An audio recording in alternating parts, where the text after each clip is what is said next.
Hello and welcome to Below the Title. I'm Robert. And I'm Taylor, and we're taking a trip back to mid-90s goodness with the Long Kiss Goodnight.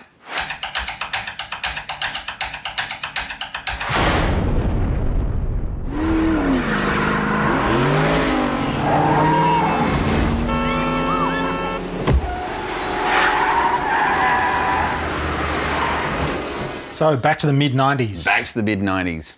Good old mid-90s filmmaking. Peak 90s cinema with long opening titles. Questionable content, endangerment of children, a lot of smoking. Real filmmaking. Models. Miniatures. Yes. Along with a script by Shane Black. Of Lethal Weapon fame. Doing what he does best with the 1-2 buddy ensemble films, full of one-liners and sharp action. Now the big thing about this is the lead is Geena Davis. Yep. Our action hero in this one is a woman. And the film didn't do very well. No, it didn't.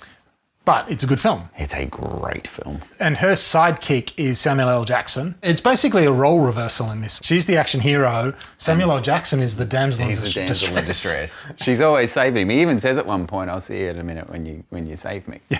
And she's like, "Oh, I'll be along in a bit." And then she blows up half the building and sends him out the window and through a sign and into a tree. And she tries to hit on him.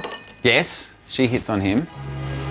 I haven't had a date in 8 years, Mitch. So she's in small town America. She's a school teacher. And up until 8 years ago... she woke up on a beach with amnesia with no idea who she was. And pregnant. 2 months pregnant. And she's formed a new life as a school teacher and all this sort of thing. But she's hired some private investigators over the years, increasingly cheaper and cheaper, to try and find out who she was. And nothing's happened until all of a sudden there is a perfect storm of events, because she's on TV, which sets the crook off, going, holy crap, she's still alive, which sets off all the bad guys knowing about her. Yeah. But that has nothing to do with her, because she's in a convenient car accident after a touchy-feely old man causes her to get distracted and then run into a deer.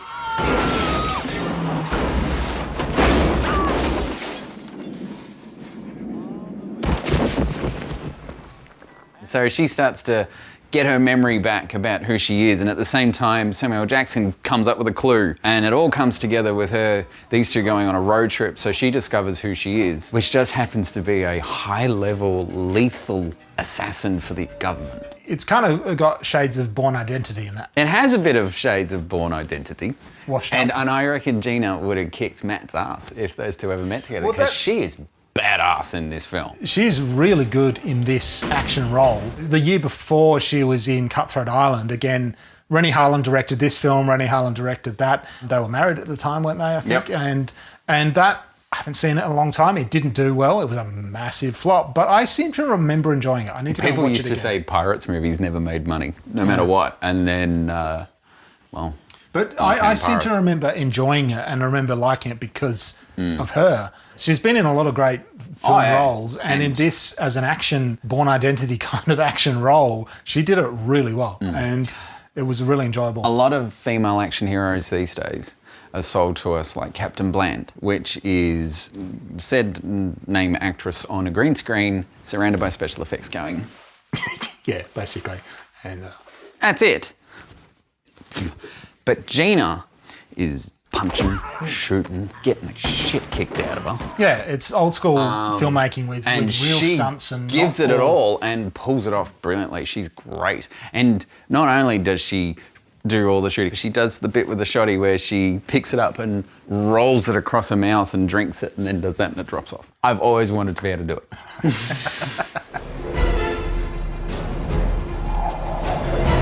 Would it even get made today? Probably not with this pairing of a female action lead Samuel Jackson. There has been a few attempts at really pushing the female lead, and for whatever reason they just haven't worked. And I think the studios after that have said, oh, it's because it's a female, which is not. There's no reason for that. It's just it hasn't worked. Probably too much studio interference, and then they've just blamed it on the female lead. If there was more opportunity, and with the right casting, we've seen it work. So absolutely. Yeah. This movie could put Geena right up there next to Sigourney and Linda. Absolutely. Had people seen it. Yeah. And unfortunately they didn't. And they missed out on a cracker of a tale. I saw it in cinemas, and the audience, I remember the audience going off, laughing. Everyone had a wonderful time walking out going, that was amazing. That was such a great film.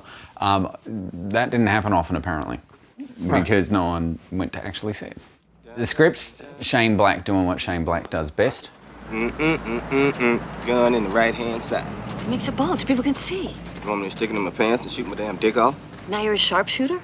Yeah, all the little, with the repartee and the barbs that go back and forth, and these two that get thrown together. It happens, you look at his movies, Lethal Weapon, Last Boy Scout, The Nice Guys, Kiss Kiss Bang Bang, this.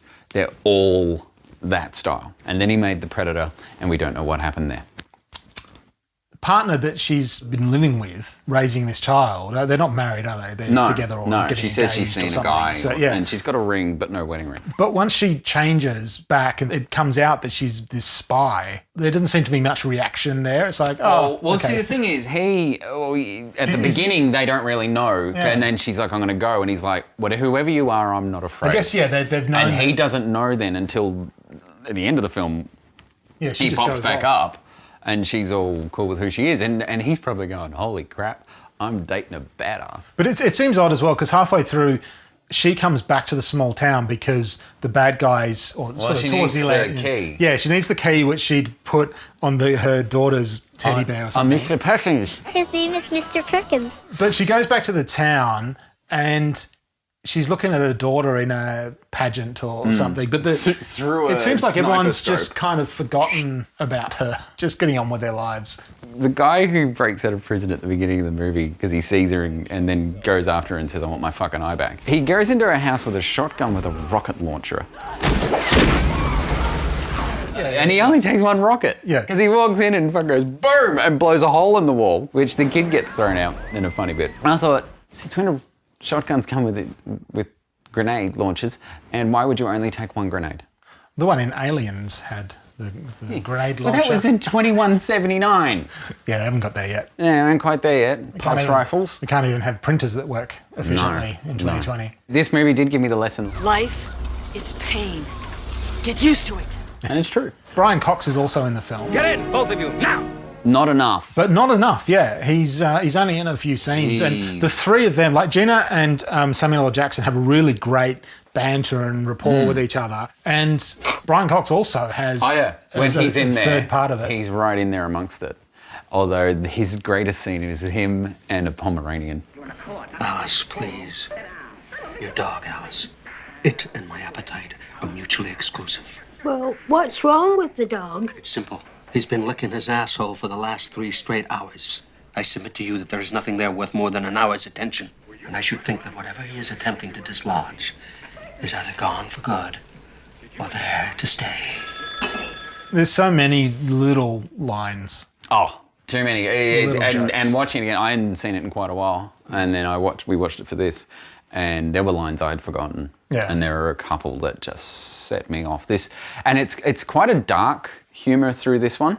You know, they don't mind having jabs and barbs and not holding back, whereas these days...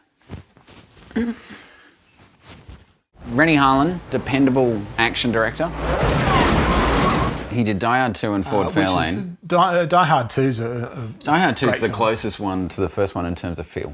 I mean, it's probably because it's a carbon copy, but it's when you go back and watch all the Die Hards now, it's the closest in feel. Yeah, it's still not quite not as Die good. Hard, but it's still, I still really like 2. Oh, yeah.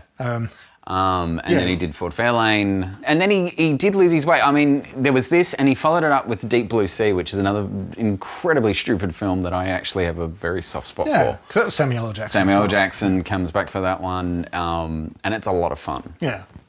And after 2000, he's output. But he's always been good fun. It has a very, very 90s high-tech bomb. The whole plot line. Spoiler. Spoiler. This all leads to something which, in this day and age... It struck me when it got to this, and it's like, hang on a sec. Wait a minute. So basically in this film, the bad guys are the US government, the guys she used to work for, and they're setting this whole terrorist plot in action to kill the general public and blame it on the Muslims. Congress frees up money. So that Congress will give them more money because... To put into military. And I can't remember what they called it, but she said like, oh, you're doing a cash run or something like that. You're running a fundraiser. Fundraiser? And this was 5 years before 9/11. The thing that struck me, because he mentions, when he's explaining the plot, the bad guy explaining the plot, he mentions the 1993 World Trade Center bombing, and then mentions about their plot was to basically kill 4,000 people and blame it on Muslims. So they get more defense money. Because the actual 9/11 attack, that was about the number of people, or just under, that actually died in that. Yeah, that was something when you watch it, you just go, ooh. Coincidence, cool. Pure coincidence, of course. Of course. This is not a conspiracy channel. No, Although otherwise, if we don't get any more viewers soon, I think we may become one. if this was conspiracy, we'd have a big microphone in front of us. The name would be like one truth, and there'd be a big microphone. Speak to the power. And we'd all be over excited about everything. And Samuel L. Jackson seems to be tied up and either jumps out of or gets blown out of windows. At one point, they strip him and tie him and leave him under a barn. He's always tied up. Yeah. And thrown out of things. I thought that poor bugger must have been so cold. He cops a beating in this thing. Spoiler, originally he didn't make it. In the end, when you think he's sort of died, but then he does come back, but he's pretty messed up, and it looks like he's not long for this world, and it looks like he would die. But then there's just the little tag at the end. I read that in a test screening. Yeah, they did kill him. They killed him, and an audience member screamed out, "You can't kill Samuel L. Jackson." No. So they put this little bit on the end. Mitch Hennessy apparently is still one of his favourite roles of all time. There are things that his character does. I mean, apart from the smoking and the drinking, or checking out joggers' tits. Hey now! Yeah. Shit. But it fits his character. Oh, his character is unbelievable. Because he's a low-rent ex-cop turned private investigator. Yeah. But the whole introduction to him is a scam that he's running. Him and a couple of winos, and his secretary is a cheap red prostitute. Sets it perfectly. It really does. Samuel L. Jackson's dress sense in this. It's epic. It's like he's out of Caddyshack or something. It almost is like he's got a suitcase full of golfing attire in the backseat, because it's the plaid pants and his hats, his furry hats. But it's also part of what makes that character so good. And it works brilliantly off her. Oh, yeah. Who goes from mild-mannered, as he said. Back when we first met, you were all like, "Oh, phooey, I burned the darn muffins." Now, you go into a bar, 10 minutes later, sailors come running out. What up with that? There's a lot going on there where she starts to, Charlie was very cold. She does that well, actually, as Samantha and Charlie are two separate characters in a way. And the whole movie is basically that happening. The Long Kiss Goodnight is one of those really enjoyable couple of hours. And don't go celebrating Captain Bland, because that's not a female action star. No. This is a female action star. Ends on a reference to Thelma and Louise. It does. There's a nice little nod to Thelma and Louise there.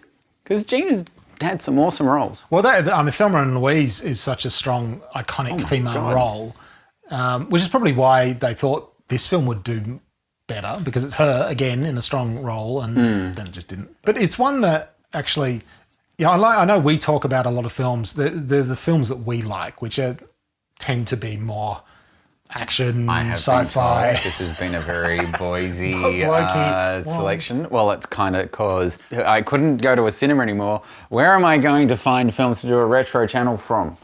My brother looked at my Blu-ray collection and said, "Oh, it's all guys' films." It's like, yes. Yeah. I have a small romance section. It is down there next to the porn. I've got... How'd you find us? I found the address in your coat. Here, between the address of a topless bar and the picture of what looks like a man's penis. That's a duck, not a dick. If you enjoyed that blast from the past, don't forget to like, subscribe, and turn on those notifications for when the next one comes down the line.